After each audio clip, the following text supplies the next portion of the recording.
Hello and welcome to my little rant about the new YouTube monetization requirement changes.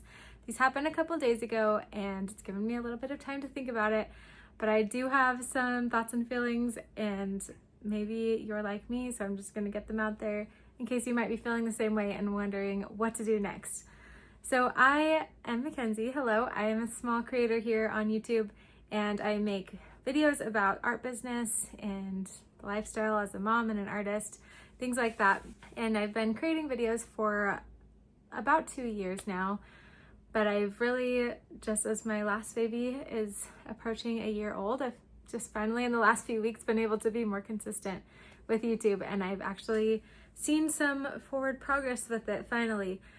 And if you look at my channel, you'll be like, that doesn't look like very much progress because I'm still tiny. But honestly, just seeing the payoff from being more consistent these last few weeks, it actually is making a difference. And I was finally feeling like, oh, I could actually maybe reach the goal of monetization if I keep it up, and I didn't feel like I was in a super hurry to do that. Just felt like it was actually possible for me if I was able to stay consistent with it.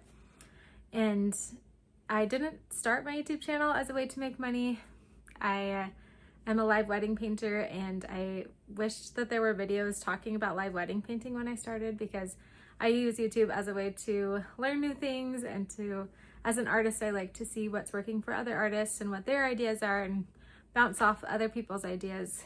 And I think we can have so much value in helping each other here on YouTube by sharing our personal experiences. So YouTube has been helpful for me, and that's why I started this channel, so that I could be helpful to other people that maybe are trying some of the things that I've already tried, and I can share what works and what doesn't. Anyway, all that being said, with the new requirements, so currently the requirement to become a YouTube partner is 4,000 hours of watch time and 1,000 subscribers. And becoming a YouTube partner basically means that you will get paid part of the revenue from the ads that are played on your videos. And then there are some other perks to being a partner as well. And I am aware that for most YouTubers, the AdSense money is such a small part of the money that they make off of YouTube. And even though I've known that, I somehow have created this goal to get monetized on my channel, even though I know that if I were to get monetized, that income would not be very significant anyway. For some reason, I think it's just the number and measurable aspect of it that makes it a clear goal to try to reach.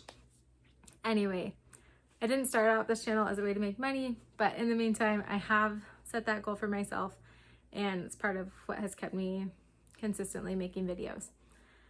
And so when I heard about the news that they are changing the requirement from 4,000 watch hours to 8,000 watch hours, I felt defeated because I was just getting into this and finally seeing that it was actually possible for me, where now 8,000 hours feels almost impossible. I'm not going to say completely impossible, but 4,000 felt really hard but attainable, and then doubling that feels like monumental. Just, I don't actually know if I can do that with all the other things I have going on in my life, because I can't put everything I have into YouTube, especially knowing that AdSense isn't gonna pay me that much anyway. I was bummed to hear this news, as I'm sure many people were, and I know I'm not the only one that feels like I wasn't so close, but I was trying and hoping to get there.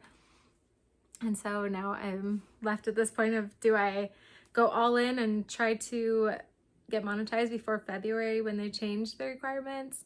Or do I just take a step back and stop worrying about getting monetized, because in the long run, if it's gonna happen, it'll happen. And if not, there are so many other ways to make money from YouTube. I don't know. I haven't decided where I'm at with what I'm doing next. I think I want to keep making videos. That was partly why I was sad to hear the news, because I like making videos and I want to keep going. It feels more worth my time when I know that there's a potential to make income from it. And that's why I switched from focusing on Instagram, where my videos get seen for a couple days and then they disappear and Instagram doesn't pay me anything. I was hoping that YouTube would be more worth the time I was putting into it, because the videos can keep being seen for years and years, and there is the potential to make some income from the videos that I'm making. That's partly what has made YouTube feel like such a positive platform for me, because it felt like it was supporting small creators and it was a place where people could do what they love and make money. And that's what everybody wants to do. It would be so amazing if all of us could be successful here and be able to make money doing the things that we're passionate about and sharing that with others. And now it just feels like, I don't know, it just feels like a hit on small creators who are already trying so hard. It's gonna be really, really hard to reach that 8,000 hours. And YouTube can do whatever they want. They don't have to pay anybody, so I can't be too mad about it. I know that. They can change their rules at any time, just like any platform can. And when you're making content on any platform, you can't get too attached to the rules that they have, because they're gonna change. But it's not fun to hear them change, I guess. It's hard to reignite the excitement you had when it feels just like I don't know what to do next. I don't know if this video is making any sense. I feel like I'm just ranting, but the good thing about all of it is that it has made me reevaluate why I make YouTube videos.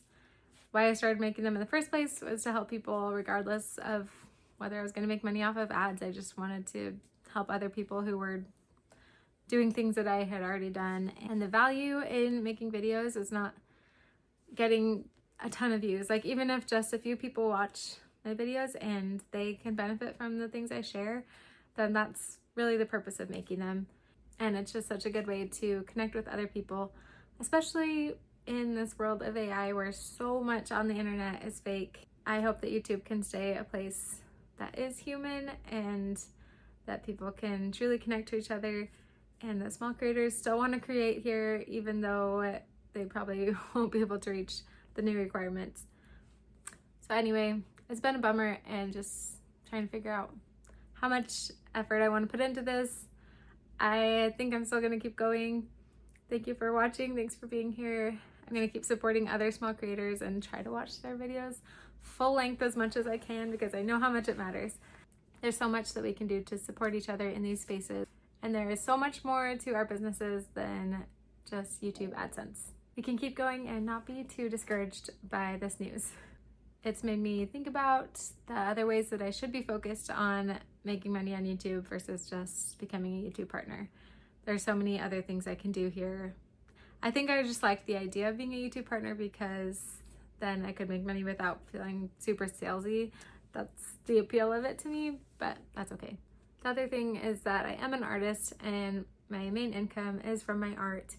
In YouTube, I was hoping to just be a little supplemental income to that. So again, I can't be too upset. I see other people being really critical of artists on YouTube, saying like, oh, you don't really make money from your art, you're just making it from your YouTube channel. And I would hope that if we can be honest about our income sources, that there's not a problem with that, that you can still have multiple streams of income. You can make art and make videos, and videos can also be an extension of your art. Anyway, keep making things, keep sharing things. I love to hear all about it. If you also have thoughts and were affected by this news, leave your thoughts in the comments. We can use that as a little place to talk about how we're feeling right now. We got this. Keep moving forward.